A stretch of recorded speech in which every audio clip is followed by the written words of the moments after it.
Peut être déjà dit que douter, c'est manquer de foi, que si tu avais de vraies convictions, tu n'aurais ni question, ni incertitude, et si je te disais que c'est complètement faux?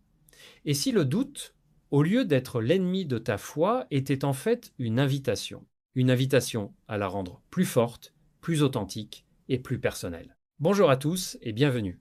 Aujourd'hui, on aborde un sujet qui pèse souvent lourd dans le cœur des croyants, le doute. Cette impression d'être seul, perdu dans un brouillard d'incertitude, alors que tout le monde autour semble avoir une foi en béton armé. Tu te demandes, est-ce que Dieu existe vraiment? Est-ce qu'il m'entend quand je prie? Est-ce que je suis sur la bonne voie? Si ces questions te parlent, sache que tu n'es pas seul et surtout, tu n'es pas un mauvais croyant. Dans cette vidéo, on va plonger ensemble dans la Bible, non pas pour chasser tes doutes à tout prix, mais pour apprendre à les utiliser comme un tremplin vers une relation plus profonde avec Dieu. On va découvrir que même les plus grands héros de la foi ont été secoués par le doute et que c'est souvent à travers leurs questions qu'ils ont trouvé les réponses les plus marquantes. Le doute, ce n'est pas la fin de ta foi, c'est bien souvent un nouveau départ. Le doute, un compagnon de foi inattendu. Commençons par déconstruire une idée reçue. Douter n'est pas un péché, c'est une expérience profondément humaine. La Bible elle-même ne nous présente pas des personnages à la fois parfaits et linéaires, mais des hommes et des femmes bien réels qui ont lutté, questionné et parfois trébuché. En vérité, il n'y a pas de foi solide sans une part de doute, car c'est justement en affrontant nos incertitudes que notre foi grandit et se renforce.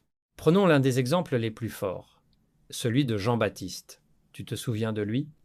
Le prophète puissant, celui qui a baptisé Jésus et l'a appelé l'agneau de Dieu. Sa conviction semblait absolue. Pourtant, plus tard, alors qu'il est en prison, jeté là par le roi Hérode, le doute s'installe. Isolé face à une mort quasi certaine, il envoie ses disciples demander à Jésus: « Es-tu celui qui doit venir, ou devons-nous en attendre un autre ?» Imagine la détresse de Jean. Lui, le précurseur, en vient à douter de la mission de celui qu'il a lui-même annoncé. La réponse de Jésus est incroyable. Il ne reproche pas à Jean son manque de foi. Au contraire, il lui donne des preuves concrètes. Allez rapporter à Jean ce que vous entendez et ce que vous voyez. Les aveugles voient, les boiteux marchent, les lépreux sont purifiés, les sourds entendent, les morts ressuscitent, et la bonne nouvelle est annoncée aux pauvres. Jésus valide la recherche de Jean. Il comprend son besoin d'être rassuré. Cet épisode nous apprend une chose fondamentale. Dieu ne rejette pas nos questions. Il nous invite à les lui apporter. Le doute de Jean n'était pas un signe de rejet, mais l'expression de sa détresse humaine, un cri vers Dieu au milieu de l'épreuve. Il y a une différence énorme entre le doute qui cherche sincèrement des réponses et l'incrédulité qui se ferme et refuse de croire. Le premier est une porte vers la croissance, le second, un mur. 3 géants de la foi qui ont douté, pour bien se convaincre que le doute fait partie du voyage. La Bible nous offre une galerie de portraits de géants de la foi qui ont tous mené leur propre bataille intérieure. Regardons-en 3 de plus près. 1. Abraham, le doute face à la promesse impossible. On l'appelle le père de la foi. Dieu lui fait une promesse folle. Il deviendra le père d'une multitude de nations. Mais les années passent, 10 ans, 20 ans. Abraham et sa femme, Sarah, vieillissent et toujours pas d'enfant. Le doute s'infiltre. La promesse semble de plus en plus irréalisable. Face à ce silence et à cette attente qui n'en finit pas, Abraham perd patience. Il écoute sa femme et essaie de réaliser la promesse par ses propres moyens, en ayant un fils, Ismaël, avec Agar, la servante de Sarah. C'était une tentative très humaine de résoudre le problème, une preuve de son doute envers la capacité de Dieu à faire l'impossible. Et pourtant, Dieu n'abandonne pas Abraham. Il renouvelle sa promesse et, finalement, contre toute logique, Isaac naît. L'histoire d'Abraham nous montre que même quand notre foi vacille et qu'on essaye de prendre le contrôle, la fidélité de Dieu, elle, ne bouge pas. Son doute ne l'a pas disqualifié. Au contraire, il a servi à montrer encore plus la puissance de Dieu. 2. David, le doute dans la dépression et l'abandon. Passons à David, l'homme selon le cœur de Dieu.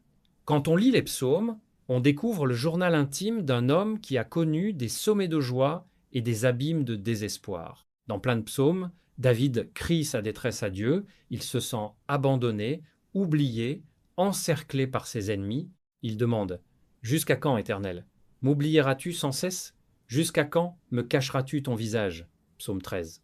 Ce sont des mots qui viennent d'un doute profond, le doute que Dieu soit encore là, qu'il se soucie encore de lui. Après son terrible péché avec Bathsheba, David est écrasé par la culpabilité. Le psaume 51 est un cri où il exprime sa peur d'être rejeté par Dieu. Mais ce qui est génial avec David, c'est qu'il ne garde pas ses doutes pour lui. Il les balance à Dieu. Sa prière devient un lieu d'honnêteté brutale. Et c'est dans cette vulnérabilité qu'il retrouve le chemin de la confiance et du pardon de Dieu. David nous apprend que la foi, ce n'est pas ne pas avoir de sentiments négatifs, mais c'est décider de se tourner vers Dieu avec ses sentiments. 3. Thomas, le doute qui a besoin de voir pour croire. Et puis il y a Thomas, qu'on a surnommé l'incrédule. Quand les autres disciples lui annoncent, tout joyeux, « Nous avons vu le Seigneur », sa réaction est cash. Si je ne vois pas dans ses mains la marque des clous, et si je ne mets pas mon doigt à la place des clous, et si je ne mets pas la main dans son côté, je ne croirai pas. On se moque souvent de Thomas, mais son doute est logique, presque scientifique. Il veut une preuve tangible. Et comment Jésus réagit? Une semaine plus tard, il apparaît de nouveau, et cette fois, Thomas est là. Jésus ne l'humilie pas. Il va droit sur lui et lui dit « Avance ton doigt ici et vois mes mains. Avance aussi ta main et mets-la dans mon côté. Ne sois plus incrédule, mais croyant. » Jésus rejoint Thomas exactement là où il en est, avec son besoin de concret. Touché par cette grâce, Thomas fait alors l'une des plus belles confessions de foi de toute la Bible, « Mon Seigneur et mon Dieu ». Son doute, une fois apaisé, a mené à une foi encore plus forte et à une révélation plus grande. Son histoire nous rassure, Dieu est assez grand pour gérer notre scepticisme. Et il est prêt à se montrer à celui qui cherche honnêtement.